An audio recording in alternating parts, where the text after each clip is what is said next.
और कह रहे थे राम नाम सत्य है, वो कह रहा था आज भाई ने फुर्सत है, तो दूसरे उसके और व्यक्ति कह रहे थे तू ठीक बोल, के सोचेंगे ये करके, अगर मैं ठीक का बोल रहा हूं। तो पुण्यात्माओं, तो यहां क्या बता रहे हैं कि संसारी दी गल्ला चिन्ह नहीं बूझे शब्द जो गहरे नु, ये मुर्दों से ती प्रीत लगावे न जाने सतगुरु मेरे। अब मुर्दों से ती प्रीत कैसे लगावे? एक बाबा था, गांव में रहता था, मर गया, उसकी समाधि बना दी, सारा गांव माथा टेके हुआ, वो खाक देगा। अब जैसे कोई वैद्य है, कोई डॉक्टर था और अच्छा जानकार वैद्य था, नाड़ी पकड़ के रोग बता देता था, दवाई जानता था, दे दिया, ठीक हो गया। और अब वो मर गया, मरने के बाद उसकी समाधि बना दी, मूर्ति भी बना लो उसकी, और फिर वहां उससे माथा टेकने जा और दवाई लेने जा, वो खाक दवाई देगा। ऐसा ही वैद्य खोजना पड़ेगा जैसा वो था, और वो वैद्य आज सतलोक आश्रम में है, इस पृथ्वी पर नहीं है।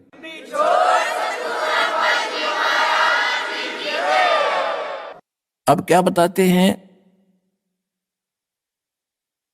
श्वेत छतर सिर मुकुट विराज, देखत ना उस चेहरे नु। श्वेत छतर सिर मुकुट विराज, देखत ना उस चेहरे नु। ये ऊंची थड़ियां खेती बोवे, भूल गए नज डेरे। पहले वर्षा के ऊपर निर्भर होता था सारा खेती किसानी, जब ये वाणी बोली थी परमात्मा के बच्चे गरीबदास जी ने। अब उस समय कह रहे थे कि जिसके पास डहर खेत हो, डहर होता है नीचे का, झील का खेत, ऊंचे स्थानों पर वर्षा हुआ जल भी वहां आ जाता है उस नीचे के स्थानों में। और डहर एक उपजाऊ जमीन होता है। थलियों पर तो मनमाने किले में ओवे 5 मन गेहूं बाजरा मुश्किल से जब वर्षा हो जाता है वो भी, और नीचे हो जा 50 मन किले में 60 मन। तो परमात्मा कह रहे हैं कि जिन साधनाओं को आप कर रहे हो और जिन देवताओं को, जिन भगवानों को आप इष्ट मान के पूज रहे हो, ऐसा कर रहे हो जैसे ऊंची थलियों पर खेती बो के तुम धनी बनने की इंतजार कर रहे हो, कोशिश कर रहे हो। और ये जो हम साधना बताते हैं, हम जो कबीर भगवान बताते हैं, ये समझ लो डहर है आपका, डहर वो उपजाऊ जमीन है। 1 मन गेहूं डालोगे तो 70 मन देगा आपने।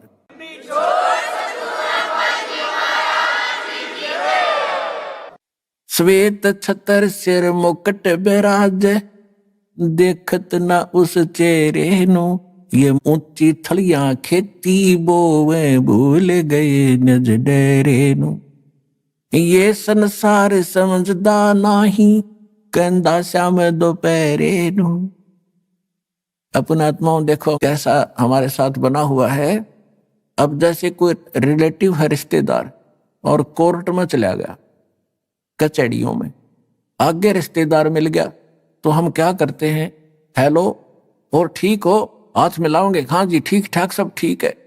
कचहरियों में ठीक ठाक का कोई से का काम नहीं, दोनों दुखी। कचहरियों में गया आदमी ठीक हो सकता है? क्या सताया हुआ या किसी ने सताया होगा? 100 चिंताएं होती हैं, आज पता नहीं गवाही की तारीख है, आज फलानी तारीख है, पता नहीं क्या होगा। परमात्मा कहते हैं आपने तो काल की भांग पी रखी है। जैसे कोई रिश्तेदार मेडिकल में, कोई बच्चा बालक बीमार है, मिलने जाते हैं रिश्तेदार, हाथ मिलाओगे और ठीक ठाक, हाँ पर ठीक है सब, बाकी हो बालक का तकलीफ गड़ी है, फिर खाक ठीक है, लड़का मरण हो रहा है, बोला वो और तो ठीक ठाक है। तो यहां परमात्मा कहते हैं तुम इस ठीक ठाक को समझ नहीं सके, ये ठीक क्या है यहां पर। अब क्या बताते हैं, जैसे एक शराब पिए पड़ा था दोपहरी में, गर्मियों का मौसम, और पसीना पसीना रेत में पड़ा, और उसको कोई कह रहा है कि उठ भाई तुझे वहां वृक्ष के नीचे बैठा देता हूं, वो कहता है छोड़ दे मौज हो रही है। तो ये हालत हमारी इस काल के लोक में, 36 समस्या हमारे सामने, रात में लाओ दिन का ठीक ठाक है, खाक ठीक ठाक है यहाँ पर। तो कहते हैं ये संसार समझदा नाही, कहंदा श्याम दोपहर नू। जलती धूप ने नोगे मौज हो रही है, कति ठंडी हवा चल है। ये संसार समझदा नाही, कहंदा श्याम दोपहरी। दोपहर की आग में नोकर सीलक सी है। गरीब दास ये वक्त जात है, रोगे इस पैरी। कि याद कर रोया करोगे इस मनुष्य जीवन जो हाथ तो चलाएगा गलत साधना करके या बगैर साधना के। जैसे कुत्ता रोया करे रात में, उसका एहसास होता है कि मेरे से गलती बन गई। मैं तो दे दी है बालम याणे नू, मैं तो दे दी है बालम याणे नू, मैं तो दे दी याणे नू, मैं तो दे दी है बालम याणे नू। गीता और भागवत पढ़े, नहीं बूझे शब्द ठिकाने नू। गीता और भागवत पढ़े, नहीं बूझे शब्द ठिकाने नू। मन मथुरा दिल द्वारका नगरी, क्या फिर बरसाने नू। मैं तो दे दी है बालम याणे नू, मैं तो। जब फुरमान धनी का आवे, को राखे घर जाने नू। जब फुरमान धनी का आवे, कौन राखे घर जाने नू। जा सतगुरु का शरणा लीजे, मेटे जम तल बाणे नू। मैं तो दे दी है बालम याणे नू, मैं तो दे दी है बालम याणे नू। उत्तर दक्षिण पूरब पश्चिम, फिरदा दाणे दाणे नू। उत्तर दक्षिण पूरब पश्चिम, फिरदा दाणे दाणे नू। सर्व कला सतगुरु साहेब की, हरि आणे नू। सर्व कला सतगुरु साहेब की, हरि आणे नू। मैं तो दे दी है बालम याणे नू, मैं तो दे दी है बालम याणे नू। जम किंकर का राज कठिन है, ना वो छोड़े राजा राणे नू। जम किंकर का राज कठिन है, नहीं छोड़े राजा राणे नू। या दुनिया दा जीवन झूठा, तुम भूल गए मर जाने नू। या दुनिया दा जीवन झूठा, भूल गए मर जाने नू। मैं तो दे दी याणे नू, मैं तो दे दी है बालम याणे नू। शील संतोष विवेक विचारो, दूर करो जुलमाणे नू। शील संतोष विवेक विचारो, दूर करो जुलमाणे नू। ज्ञान दराज ध्यान दी तुरिया, कोई जाने पान रसाणे नू। मैं तो दे दी है बालम याणे नू, मैं तो दे दी है बालम याणे नू। मैं तो दे दी।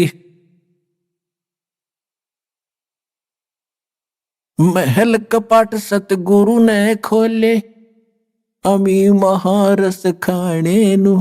महल कपाट सतगुरु ने खोले, अमी महारस खाने नू। गरीब दास सुन भंवर उड़ावे, गगन मंडल रम जाने नू। मैं तो दे दी है बालम याणे नू, मैं तो दे दी है बालम याणे नू। अब क्या बता रहे हैं गरीबदास जी? गीता और भागवत पढ़े, ना बूझे शब्द ठिकाने नू। गीता पढ़ते हैं और उसने पढ़े, कहते गीता पढ़े और गीता में ज्ञान क्या लिखा है कह का नहीं पता। गीता और भागवत पढ़े, नहीं बूझे शब्द ठिकाने नू। यानी ठीक जो सत ज्ञान है उस मंत्र को ये नहीं पूछ रहे हैं।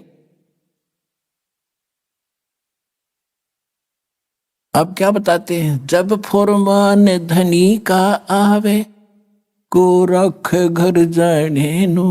और जा सतगुरु का शरणा ले लो, जो मेटे जम तल बाणे नू मैं तो दे दी। अब क्या बताते हैं कि जब तुम्हारा समय पूरा होगा मनुष्य जीवन, अब यम के दूत आपको लेने के लिए आएंगे।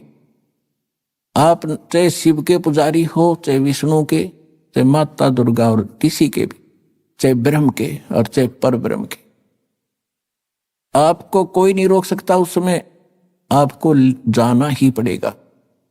और यदि आप परमेश्वर कबीर जी की शरण में इस दास के माध्यम से आ जाओगे, परमात्मा उसको भगा देगा कि छोड़ो, अब ये मेरा बच्चा है, तुम इसमें कुछ नहीं मांगो।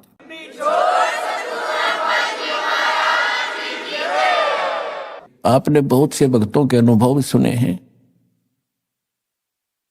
जब यम के दूत आते हैं,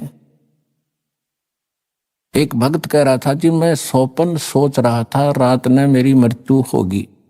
2-3-4 मैंने दिखाई दिए काले काले से, वो कहने लगे आजा मेरे साथ। 2 थे वो, और हमारे साथ चल। मैं उनके साथ चल पड़ा। भाई क्या बात है, चलो कहाँ चलेंगे।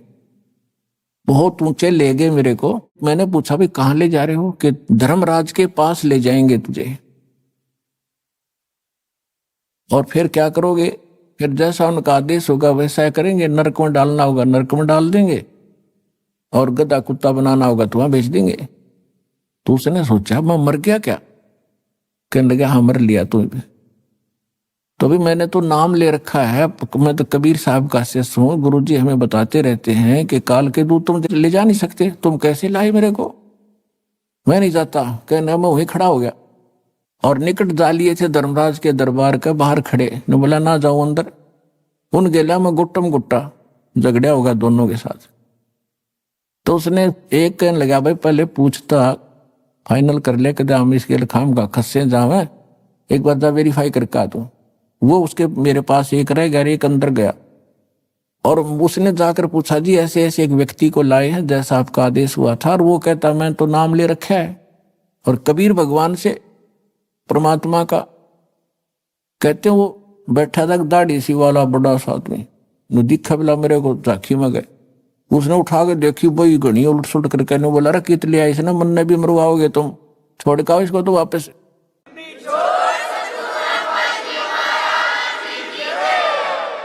तो वहीं से पटक दिया वापस, इतना ऊंचा पटक दिया बेरहम होने जैसे। और मेरी घी बंदरी वापस आ, एकदम उठा तो काफी देर तक मेरा शरीर शिथिल था, हिल टुल नहीं रहा था, पसीना शरीर मारा। तब यदि ये घटना ना घटती और मैं ठीक ठाक उठ ले जाता तो शायद मैं इसको केवल सौपन मानकर भूल जाता। अब उसके बाद मेरी और ज्यादा लगन बन गई भगवान में। तो यहां गरीबदास जी कहते हैं कि जब फरमान धनी का आवे, को रखे घर जाने नो, जा सतगुरु का शरणा लीजे, जो मेटे जम तलबाणे नु। जो जम का तलबाना यानी जो आदेश आता उसको कैंसिल कर दे, भाग जाओ, ये मेरा संत मेरा भक्त है, मेरी मर्जी से ये यहां से जाएगा। कहते हैं ऐसे सतगुरु की शरणा लो। और वो सतगुरु, वो संत, उस परमात्मा की कृपा से ये दास रामपाल दास के पास वो मंत्र, वो शक्ति है भगवान की दी।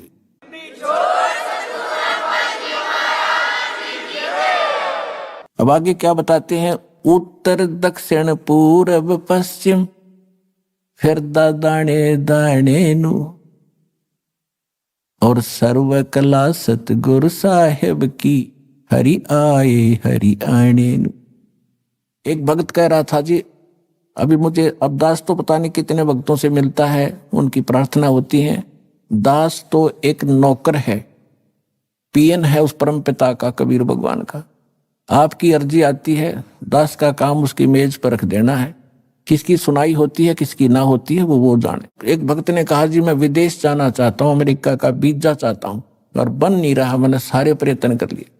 मैंने कहा बेटा विश्वास करेगा तो यहीं तरफ अमेरिका बना देंगे।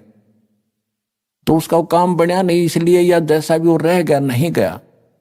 अब 2 महीने पहले वो कह रहा था जी जो आपने वचन बोले थे, आज मेरा यही अमेरिका बन गया। सारे सुख हो गए, और जो प्लाट था एक, वो किसी ने दबा रखा था, वो भी मिल गया, काफी कीमती था। तो यहाँ परमात्मा गरीबदास जी कह रहे हैं, पूर्व पश्चिम उत्तर दक्षिण फिरदा दाणे दाणे नु, और सर्व कला सतगुरु साहिब की हरियाई हरियाणे। सारे सुख देगा, तुम्हें मोक्ष देगा।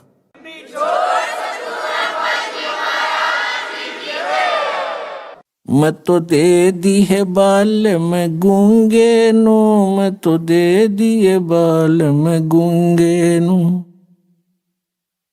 जा बालम दी मैं बल बल जावा, जो दान लगावे ओंगे नु,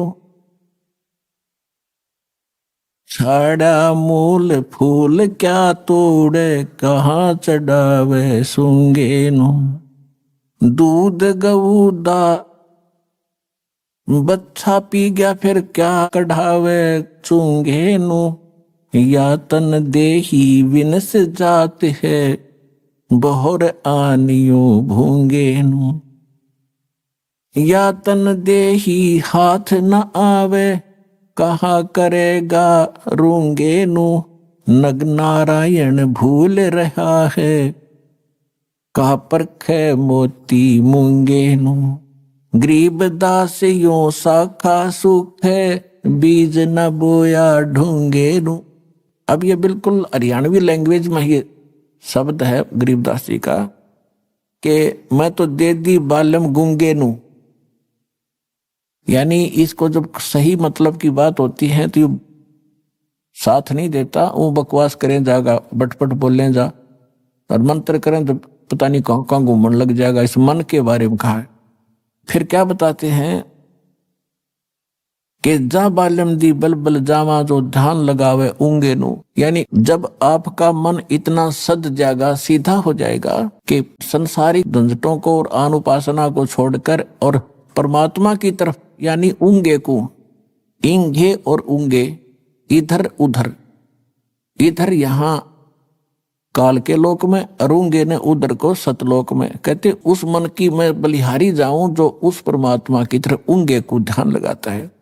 और गरीब दास यो शाखा सुख बीज न बोया ढूंगे नु, ढूंगे माने गहरा बीज ना बोने वाला, यानी ऊपरले मन से जो भक्ति करता है वह कामयाब नहीं होगी जब तक हृदय में कसक बना और सच्चे दिल से भक्ति नहीं करोगे। तो वो जो गहरा बीज बो रहे हैं उनका बीज अच्छा उगता है, और जो ऊपरे डाला वो बीज सूख जाता है, वो नष्ट हो जाता है।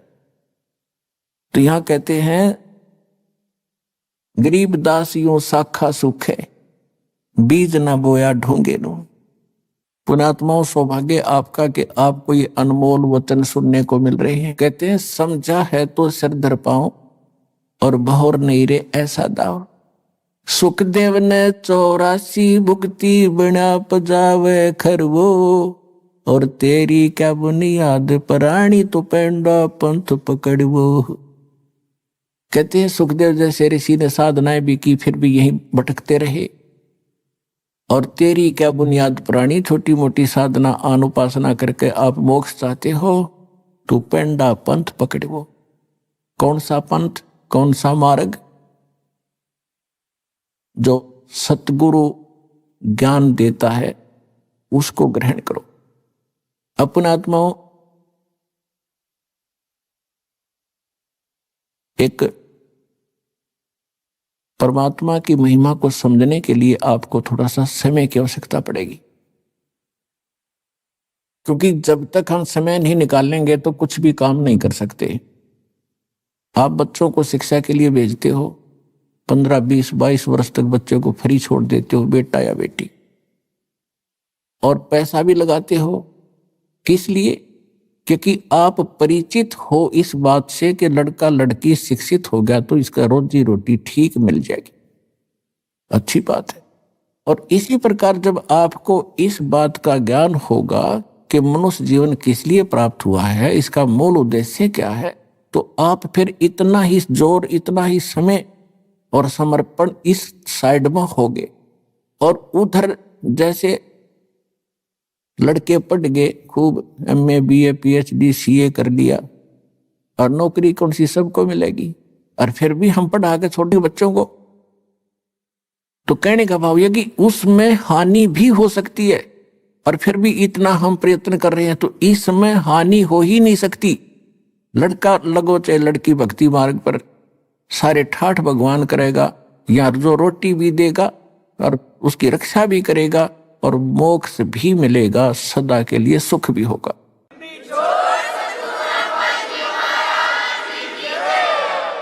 अब जैसे ये दास देख रहा है, छोटे छोटे बच्चों को लेकर के माताएं यहां पर पहुंच रही हैं इतनी गर्मी और सर्दी के अंदर, और कितनी कितनी दूर से आते हैं। ट्रेन के अंदर कितनी भीड़ होती है, सारा सारा 2-2 दिन लग जाते हैं। दूर से आने वालों के 24-25 घंटे लग जाते हैं, 20-20 घंटे लग जाते हैं। तो ये क्यों आ रहे हैं? जैसे किसान, खासकर हरियाणा क्षेत्र में हम देखा करते थे, हमारे पिताजी और अन्य गांव के लोग, रात्रि के समय जैसे आज कितनी सर्दी है, और खेत में किसान का नहर से पानी का नंबर आ जाता है रात के 12 बजे, जनवरी का महीना, और शीत लहर चल रही होती है। अब हम तो कमरे बंद करके खिड़की द्वार सारे रजाई ओढ़ कर सोना पड़ता है कि ठंड ना लग जाए, और किसान एक कंबल खेस ओढ़ के और खेत में पहुंच जाता रात के 12 बजे उसी शीत लहर में। वो बिल्कुल आलस नहीं करता, और जब उसके नंबर आता है नहर से पानी लगाने का, उस कंबल खेस को भी उतार के नीचे रख देता साइड में, और जल के अंदर घुटनों पानी में बढ़कर कस्सी से वो पानी बंद करता है। अब वो किस लिए कर रहा है ऐसा काम? उसको मालूम है कि यदि आज मैं पानी सिंचाई करने नहीं गया और मेरा नंबर कट जाएगा, फिर ये नंबर मिलेगा नहीं, इतने मेरी फसल सूख जाएगी और मेरे बच्चे भूखे मर जाएंगे, मैं निर्धन हो जाऊंगा। क्योंकि किसान उस प्रोसेस से, उस प्रोसीजर से पूर्ण परिचित है, इसलिए वो ना ये देखता तेरा नमूनिया हो जाएगा, रात के समय ये भी नहीं देखता कोई सांप काट जाएगा, नहीं, वो काम करके छोड़ दे तो सफल हो गया। इसी प्रकार यहां वही आ सकते हैं जो उस किसान की तरह इतने प्रभावित हो चुके हैं और संतोष हो चुका है और उनको पूरा ज्ञान हो चुका है कि ये काम तब करना ही पड़ेगा, चाहे मरे चाहे जीवे। पर भगवान के भगत मरा नहीं करते, जिया करते हैं और सदा सुख मिला करते।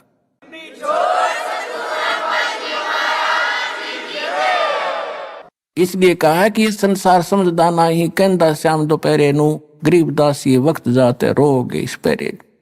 समझा है तो सिर धर पाओ और बहोर नहीं रह सकता। अपने भाई बहनों को भी समझाओ, सारे संसार में ज्ञान फैलाओ, सारा विश्व सुखी होगा, सबको मोक्ष मिलेगा। ये वो टाइम आ गया है।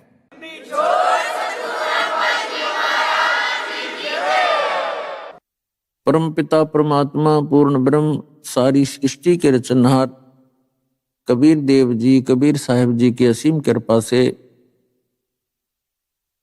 आप सभी पुण्यात्माएं सत्संग सुनने के लिए उपस्थित हुए हैं। सत्संग में आने से प्राणी को ज्ञान होता है कि मानव शरीर परमात्मा ने इस प्राणी को किस लिए प्रदान किया है। जब तक हम सत्संग में नहीं आते तो हम जो कर्म, जो क्रियाएं हम कर रहे होते हैं उनको अंतिम मानकर ही हम करते रहते हैं। जब हम सत्संग सुनते हैं तो उस समय हमें अपने अस्तित्व का ज्ञान होता है, मनुष्य जीवन के उद्देश्य का ज्ञान होता है।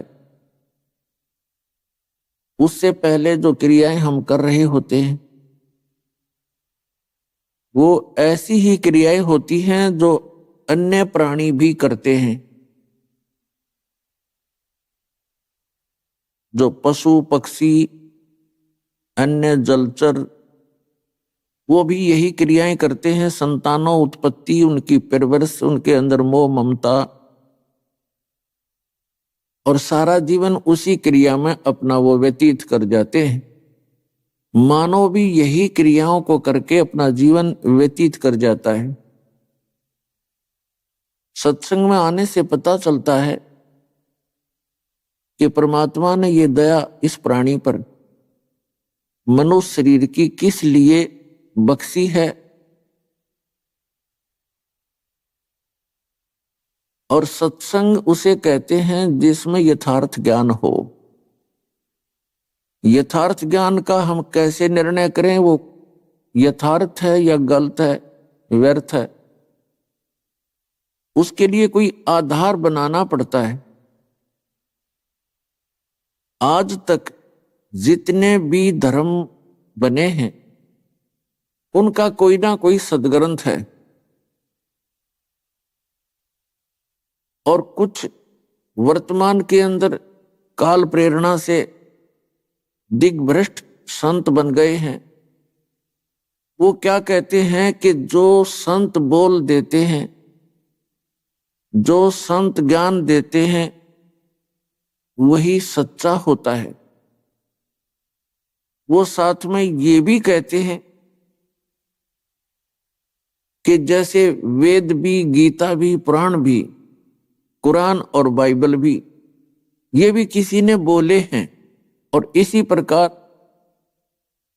हमारे गुरुजी ने जो ज्ञान दिया है तो वो भी तो संत हैं।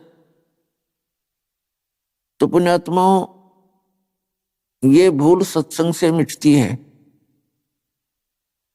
कि जो सदग्रंथ हम मानते हैं वो किसी व्यक्ति विशेष के बोले हुए नहीं है। जैसे वेदों और गीता और पुराणों को हम अज्ञानतावश ये मानते हैं कि वेद व्यास जी ने बोले और लिखे हैं।